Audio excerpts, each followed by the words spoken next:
By the way, for all of you who I haven't met yet, good to meet you. You as well. You as You well. too. You too. Yeah, my wife would love your cap, Brad. She's a huge Sydney fan. There we go. To We're everybody on that board. doesn't know, that gentleman there, Gil Griffin, actually wrote a book about footy. Oh shit, man! I see you a Frio fan back there, man. Oh yeah, man, I bleed purple. Yeah, I don't know how well we gonna get along, man. It's West Coast Eagles all day, every day. What do you call him? West Coast He's Eagles. the West Coast. Oh, man, get this brother out. Oh man. Oh, that is funny. I do have one say hi to Johnny Docker here. Hey man. You ahead of me right now in the footy department, man. I'm gonna catch up with some stuff. Of Nat Fife with the goatee. What do we make of that? I liked it. It, I liked it seems like if you grow the beard out, your footy skills improve a little bit. Who McGovern or Carlton grew a beard out, and he's been playing good so Well, far. I do hate those COVID haircuts though. Those have got to go. Bro, we get on live every day and talk about how bad their fades are. Wait, by the way, where are you guys? I know Lee's in North Carolina. Uh, Brad, what about you? Where? I'm in Des Moines, Iowa, same as Donnie. Okay. That's one of my players for the Roosters. Okay. Cool. Don, what about you? Other Don. oh, well, West Coast I got you. I'm in Augusta, Georgia right now. Well, actually, Grovetown, Georgia. We're right outside Augusta.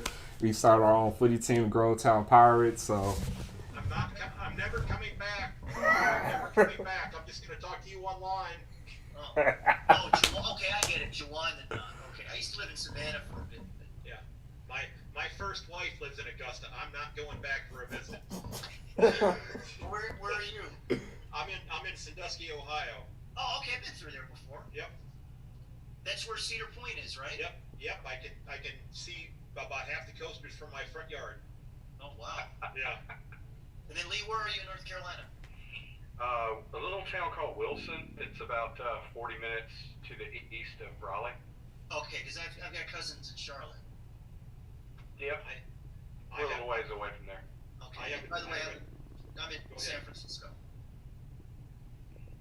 I've got a daughter going to school in North Carolina. Callaway. Yep. That's the Western Carolina Catamounts. Yep. And my alma mater is the East Carolina Pirates. So I'm on the other end of the state, and both colleges are purple. Mm-hmm. I got a Oh, friend by the of mine way, who's Gil. gonna be going to High Point. What do you have there? Lee? Oh, thank you. Thank you very much. Appreciate that. The digital. What is your digital book about? version of- Oh my God, that's really cool. Thank you for your support. Appreciate No it. worries, man. Yeah. What is your book about, if you don't mind me asking? I know footy, Yeah, my but book is basically about the first born and bred American men and women to play either in the AFL or to play as for the women for in an AFL sanctioned match, because Katie Klatt and Katie Klatt and Kim Hemingway played in a match actually against each other. Kim was playing for a Sydney team, and Katie was playing for a GWS side.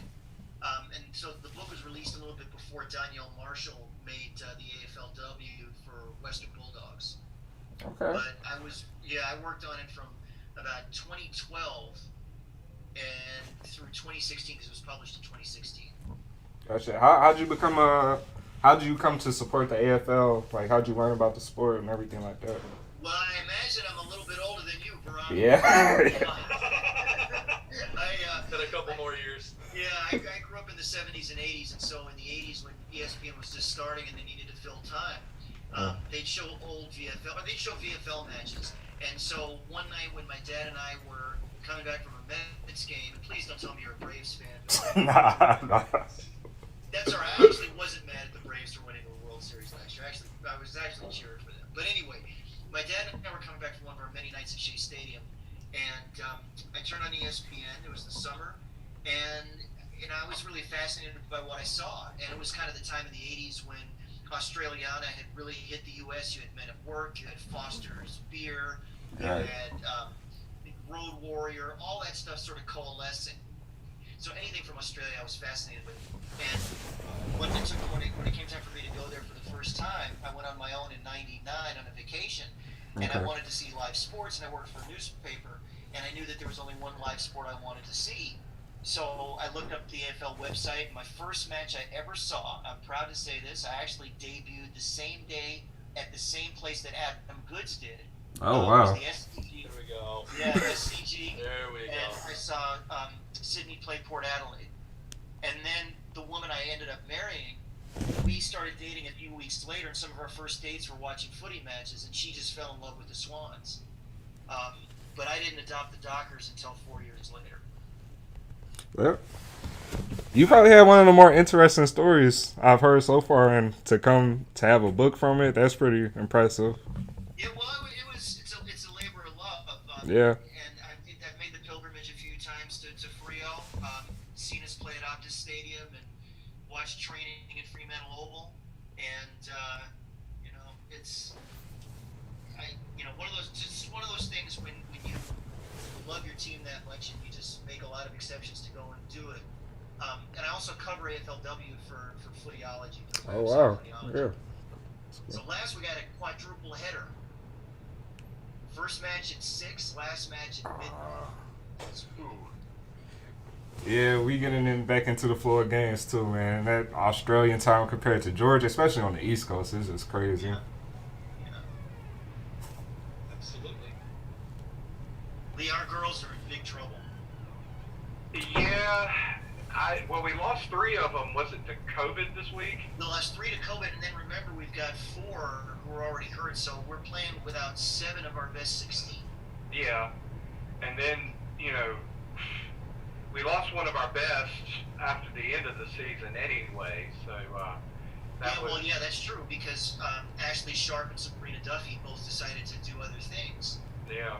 Good on them, but kind of left the team in the lurch. But that's the nature of AFLW right now, unfortunately. As long as Hey, it's going if to be somebody can somebody try logging on and see what it pops up? I've got it down to 40. I've got it down to 46 minutes, and it's saved.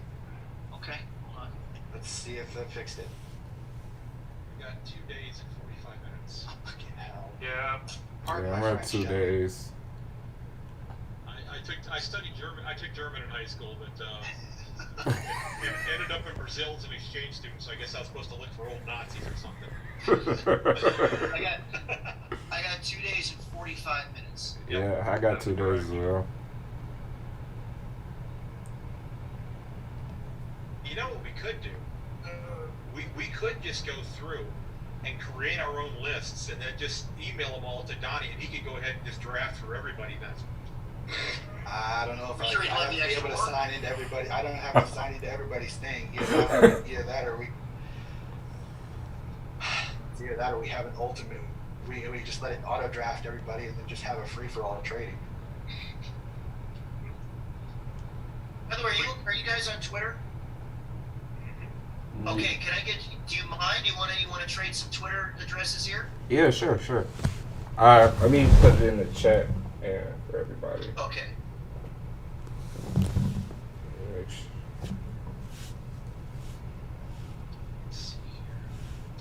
Dear Telstra, your footy app sucks.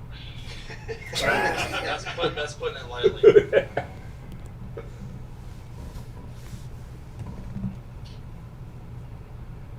Javon, how'd you become a West Coast fan? When did you get the tendency to go for evil? So my first year watching AFL was last year, and things just kind of fell together. I figured out about AFL first of all by watching UFC fights on YouTube, and it kind of trickled into the top fights in AFL. And then from there, I was like, I got to learn this sport. Like, what is this? People are going crazy. So it went from that to watching the 2018 West Coast Derby. West Australia Derby. And that was a great game. And then West Coast ended up winning the... Until Andrew Gaff assaulted Andrew Brayshaw. Yeah, that's what caught my attention the most out that game. Hey, Frio fans, as Lee, Frio fans, we have long memories, okay? He still gets booed every time the derby happens. As he should. I believe it. Shit, the way y'all was playing us last night, it looked like it. Well, you know what was a really funny thing, you want to know if you noticed this? But when Alex Witherden of West Coast bumped Brayshaw, guess who gave him the hardest WTF look was Andrew Gaff.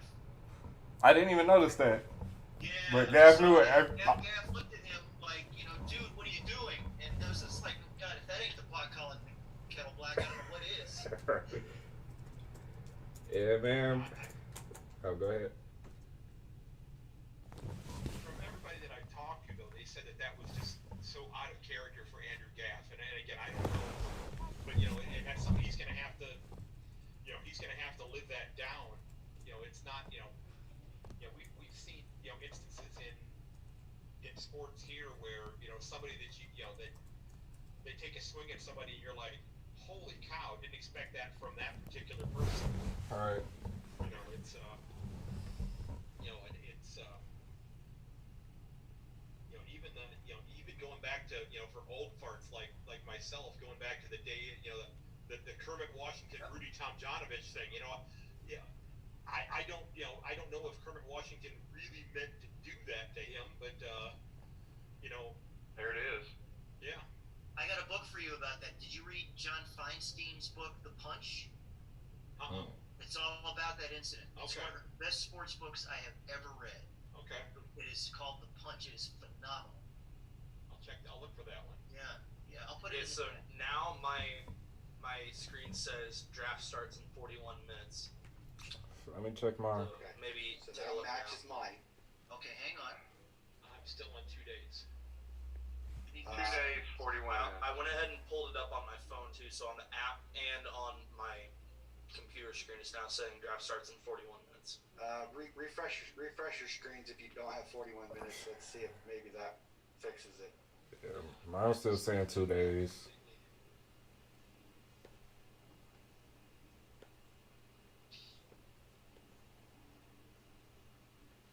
I'm trying everything I can, guys. I hear you. Like the worst part about it is that you have to plug it in Melbourne time. I'm not shitting you. You have to plug it in to the thing in Melbourne time. So I have to know the translation. So I basically have to put that it's 1 o'clock in the afternoon on Monday to get it at 8 o'clock our time. To get it Right. 8 o'clock my time. They're trying to Melbourneize all of us. Pretty much. Well, that was the problem we ran into. Lee, that's the problem we ran into last year with Greg, was that when he set everything, he set it for Perth time, and it actually set for Melbourne time. So that it's When we arrived for the draft, it had already happened. well, yeah, because I remember Ross and myself and the kid from Texas, we all were going in to set our pre-draft for that evening, and it said draft starts in 10 minutes. And we were like, I actually DM'd Greg. I was like, hey, dude, just wanted to let you know the draft's going to go in like 5 minutes.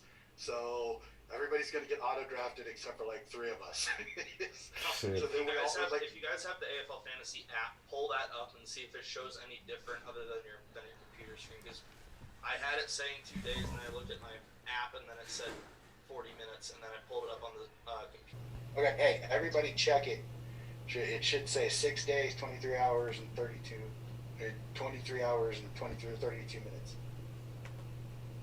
I literally set it for the same time next week. Okay, hang on. That's what I've got. Yeah, If everybody has it, we'll ship it back a week. yeah, I got that. Mine says that it's live right now, ready to go. Just kidding. If it did, Damn it, Greg. I was gonna laugh my ass off if you were true. Craig, I could fucking kill you. Get in line. Out to your shithousery. Oh, I absolutely love it. I love it, guys. That's awesome. 6 days, 23 hours, 31 minutes. Yeah, Okay, Yep, that's what it says. this is good. Brad, you're good. Sounds good. yeah, I got that too. Here's the only question though. What about the app? The app. I have the app, and it's got 6 hours, 23 minutes, 31 hours, and 33 seconds. So Six days for me. it's the right day. It's the right date for there. I can reach out to everybody. Hey, Don, can you reach out to STEEZ and let him know that we're going to move the draft back a day, please? Yeah, no problem. A week. Yeah, a week. Yeah. Sorry, I kind of You're one fine. thing I meant to. In the meantime, send an email and ask them what the hell happened and see if I sent an email saying that the times keep changing, and I haven't got a response. I'm not expecting one until. Can you tell them that it's something that I advocate with people? I said, we're busting our butts over here trying to get 1% of this country interested in the game over there, which would be 10% of their population. So come on, let's get on the shtick here. Right. If we can get 1% of this country interested in this game, I mean, it's they do such a piss poor job of marketing it here. I 100% agree. They've gone through an entire AFLW season with not a single game being played here. Well, that's more on the TV stations than it No, is. I know that, but I mean, if they can't That's the hard part. they can't reach a consensus or a deal on it. I mean, plus according to a FANA, they've still not even reached any kind of a deal for the men's comp yet, which means that they're never gonna advertise it. Is the game's gonna show up at 1:20 in the morning and not a soul's gonna know about it? Let's be honest, we may not see. Well, I haven't watched baseball in 2 years, but we may not see baseball this year for quite some time. Right. This is something that could definitely fill that void. I mean, that's something I'm looking at doing with some NFL fans from Australia. Is once I get done with all my preview episodes, is kind of have like a recruitment episode for sports fans here in terms of why they should consider checking out the AFL during our summertime. Greg, you're exactly right. I was like Gil. I watched the AFL, or when it was the VFL, back when ESPN had it on in the 80s. Yeah. And suddenly, I had life. You can't follow it once ESPN loses it. I basically lost touch with it for a long time. It was only when COVID hit and it was the only damn game in town that all of a sudden I'm like, hey, I remember this game. This was awesome. Where did this go? Yeah. Why could I not find this for 25, 30 years, whatever it was? But I mean, now all of a sudden it's the only game on, and it's still fucking cool, just like it was back then. Right. Exactly. Well, Fox Soccer Plus had it on in the late '90s, and then that lasted for a few years, and then told out for a while. What you could watch was the website, and then Setanta Sports, a channel from Ireland, had it in 2009 for a bit. Then that dropped. Then ESPN3 picked it up and then dropped it. And then I still think the best way to watch it is through the Watch AFL app. Absolutely, yeah.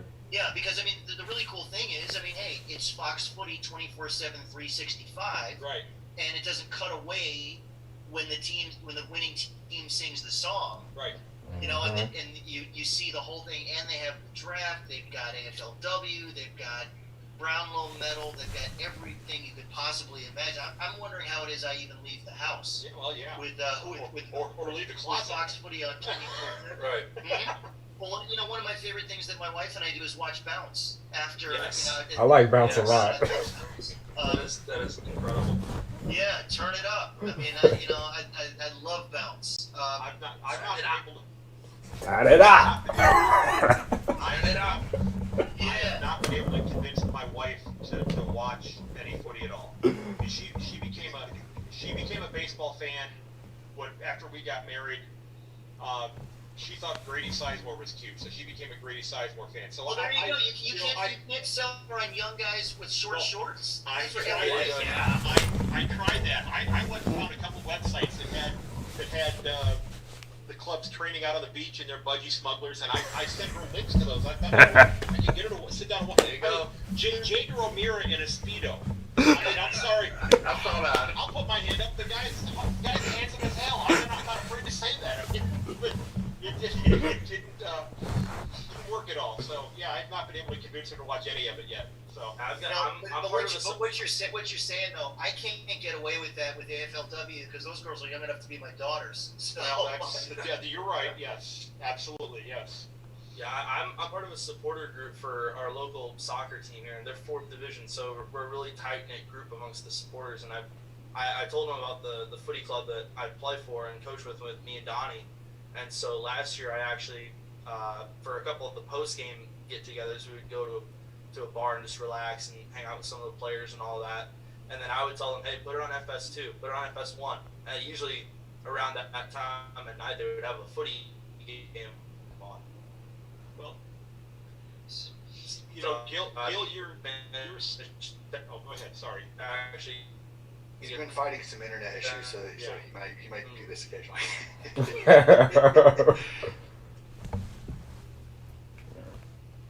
not even.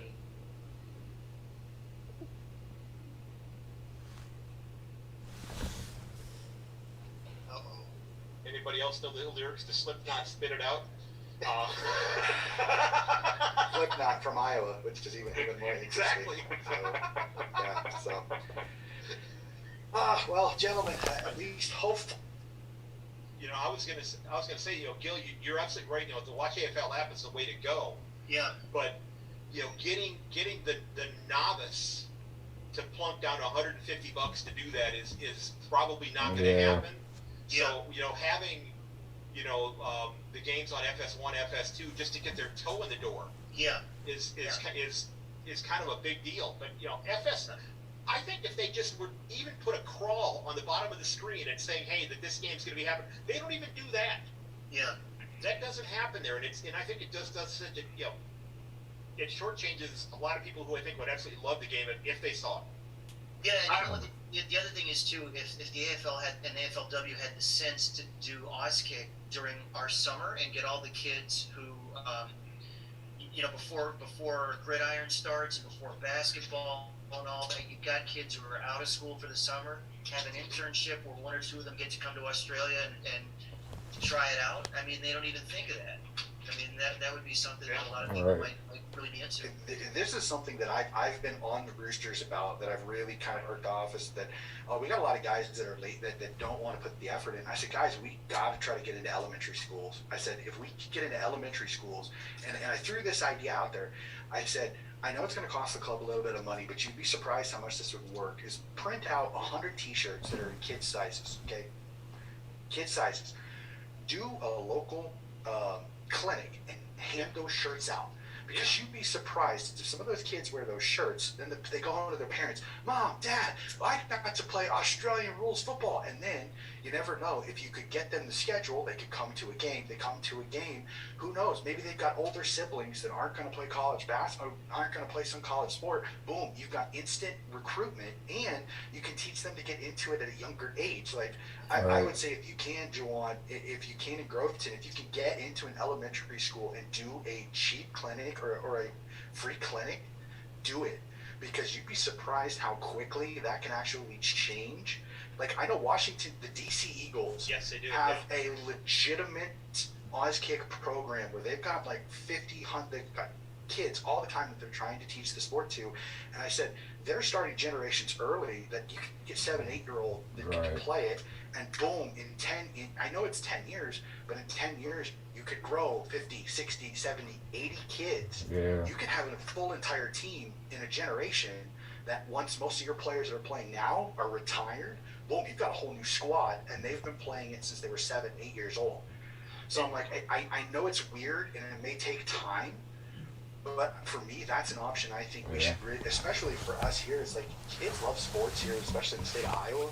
I said, I would take the time out of work, go to an elementary school gym class and teach this game, because you'd be surprised how many kids, you kick a footy and they're like, whoa. I even got the Golden Gate Roos in the Iron Maidens. I teach high school, by the way, and I got them to come out a couple of years ago, right before COVID, to my 9th graders. And it's incredible. I'm the assistant coach of our baseball team. Our starting second baseman kicked 6 goals in a scratch match. And there was a girl that was so good taking marks that one of the Iron Maidens said, hey, you should come out and try out with us. So Yeah, absolutely. They love it once you start talking about it. Yeah. I'm gonna go with a TV angle here. I have seen roller derby on ESPN3. I've seen World Championship tag. The spelling bee. The spelling bee. Some of these things that they can put on ESPN Plus right now.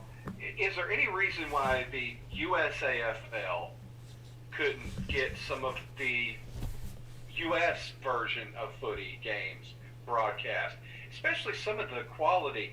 I saw the U.S. versus Ireland cricket match. Now, I have basically fallen down at the feet of cricket over the last 2 years, but I don't think I've seen a more frustrating broadcast to watch than that U.S. versus Ireland cricket match down in Florida that they had as the qualifier for the World Cup.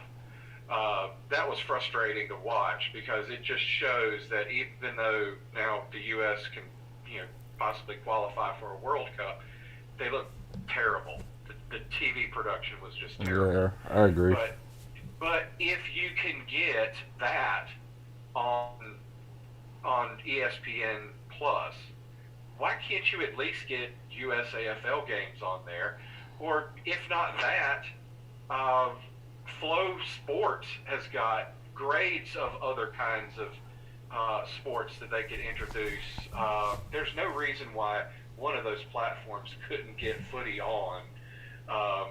Maybe not the AFL version, because obviously AFL is looking for a lot more coin than the U.S. broadcasters are looking to pay for it. They really need to be looking to just get the exposure piece of it, but I really think that they think that Americans should pay up for their product, and I guess to a certain degree I can understand that sentimentality, but you got to get people interested first, and they're just not. Well, we did have the 2018 USAFL tournament on ESPN3. Yeah, and ESPN3 is not the same. It's not the same though, because the only bad part about them going to ESPN Plus is that it kind of screwed ESPN3 for the longest time was great because it was free. You didn't have to worry about it. You could get a lot of oddball sports. You could get rugby. You could get Aussie rules.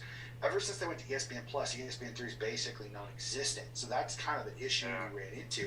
But another thing that I've noticed, and I think all of us have done it before, is we're all on YouTube.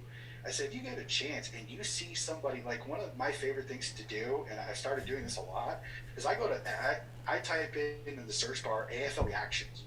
And I find Americans that are reacting to this, and I'm reaching out to them in the comments section. Because I do that too. They're like, oh my God, there's a league in the States. And I'm like, I'm sending them the USAFL, the website. I'm saying, hey, there should be a team close to you. If there isn't, there should be. I said, let us know. I said, we're always trying to make new teams. I said, there's always teams coming in. I mean, look at what TheDon's done in Groveton. I mean, that's incredible what they've done. I mean, I thought North Texas was impressive. What you guys have done, honestly, round of applause to you guys. Thank you, appreciate it. Incredible. I mean, you literally sparked a small suburb town into a footy team. So my hats off to you, sir. That is incredible. Thank you. Great work. And that's the one thing that I love about the USAFL is like we're all trying to help each other. Like I know, I North Texas, it's great to see the Birmingham Bushrangers. We're trying to help them grow. You guys down at the Pirates, like for me, that's one of those. It's like I think all of the clubs got to work together. We can't be adversarial because the sport's not going to grow if we're trying to keep teams from. We need to get as many teams as possible. I've stated to Brad, my ultimate dream for us here in the Roosters is to help get a team in Omaha, to get a team in Cedar Rapids, or to get a team in Iowa City. In Dubuque, Iowa City, because if we have more footy teams in the area, even if we could combine for the Des Moines Roosters being an Iowa team, it would make us a better footy. It would make us a better footy side. 100%. We need to recruit colleges. I said we've got Simpson, we've got Drake, we've got Grandview, all in the area, which are collegiate athletes that we could pilfer. But unfortunately, we got to find ins, and it's not always easy to get ins with athletic directors. Now, I have a few connections with Grandview, which is a smaller school but has a pretty damn good athletic program. So I'm hoping here in the next couple of weeks that I can maybe reach out to that contact, say, hey, if you've got senior athletes, I'd love to have a chat with them about seeing if they'd be interested in in a local sport here in the area, just to see if we could get a few nibbles, because you could get a few college athletes right out of college. I mean, that's gold. Yeah. But yeah, that sport, even in Australia, didn't start on a national level. It was waffle, it was sandful, it was VFL, all these different sub, competitions going on in different states. You really, if you have 8 or 9, if that's the idea, get an Iowa Footy League where you've got 8 teams, and get the people of Iowa excited about it. Right. Then the people in Indiana or Kansas or the neighboring states, they've got this. They're playing Australian rules football in Iowa, and they're having their big championship, and it grows organically. That's kind of how the roller derby phenomenon kind of came back into 05, 06, 07. They started with just a few teams and had their own championships, basically created real rules based on the fake sport that they had, and they grew to a point where they had I think that what eventually became their downfall, more or less, was they got too big and they got too many teams, and it just became disinteresting because the top players were going to a few little places and they would compete amongst themselves, and even though they literally had a flat track derby team in Sydney, they had one in London, they had one in Germany, they were growing these things all around the world, but then it seemed like all of the American just dried up because they didn't really keep their local roots about them. They tried to make it into this international sport when they really didn't have their local roots enough. I mean, Carolina had a good roller derby team, and there were 4 little sister derby leagues that were playing along with them, but all of them just sort of collapsed once it started to go international. It became too expensive for those teams to go here, yonder, and everywhere to play in these tournaments, and they weren't making enough money doing their scratch games to get to some tournament in Chicago or Baltimore. You have to really grow these things from the ground up, and it's slow. It's a slow slog, but it was in Australia as well. AFL wasn't built in a day. Yeah. For us, at least, I can kind of speak for the Southeast region. We have a problem with, since we're all kind of spread out kind of far, we have a problem with having consistent games all the time. And so me and Khalil, STEEZ, we actively try to go to Atlanta and Savannah, just the other neighboring towns all the time, just to get a few more people to play. We try to bring as many people from Grovetown as we can each time, because that's something that kind of stood out to us when we started playing. Luckily, we have Kraz down here in Georgia, so Kraz kind of came out and showed us the game, and we fell in love with it. But we also fell in love with the traveling and meeting other players, going to the pubs and whatnot afterwards. The thing about the USAFL that I really fell in love with was the community, bro. Everybody's just like you said, everybody's just trying to help the sport grow. Everybody's like-minded. It's just the exposure to it. You got to get people exposed, and that's the things I see a problem with in the USAFL. There's not a lot of exposure. The social media presence isn't there as much. It's a lot of things to improve on, even with simple stuff like cameras, recording games, recording practices. There's a lot of stuff that the USAFL can improve on to make it more appealing to outside people that don't know, because a lot of people that we talk to, we try to get into a sport, they're like, no, I don't want to play that. There's too physical, it's tackling. And Craig will tell you, me and Khalil, we was like this at first too. Like, we don't want nobody climbing on our back to catch no specky. So Later, Craig. Hey, we'll see you next week. Okay, So I guys. didn't interrupt you. Yeah, See no you next problem. week. I'll send you a Zoom out for next week. So. I'm gonna I'm gonna take off too. I've got something I gotta do. But let me ask you a question for next week. How much time should we allot? A couple of hours? Is it longer? A couple hours. Each pick takes a minute in between. Now the people that are on live, if they pick earlier than a minute, it'll move the pick. But every auto draft will take the full minute. I don't know why it does that. Is there a way to change it to where if it auto drafts, it can just do it automatically? I can double check it, but I don't. I think that might be a premium thing, and I'm not spending $5 on cheap. Like Definitely not after the crap it happens. it's like you gotta buy $5 to make it a premium. So it's kind of a pain. So and then the draft is it. I mean, you guys can look at it now since it's full. The draft order is an S, so it's gonna go 1 to 12. Then 12 to 1, 1 to 12. So that's how you. So then you want to keep track of where your picks are. You should be able to look at that in the thing, so you know where your picks are, so on and so forth. So yeah, I got right here all my picks. yep, I wrote down mine too. So alrighty. Okay. All right. Hey, Well, listen. cheers, Gil. Yeah. All right, man. Nice to meet everybody that You I too. didn't meet before. So, Juwan and Brad, good to meet you, and Lee, good to finally put a face with a name and a voice. Absolutely.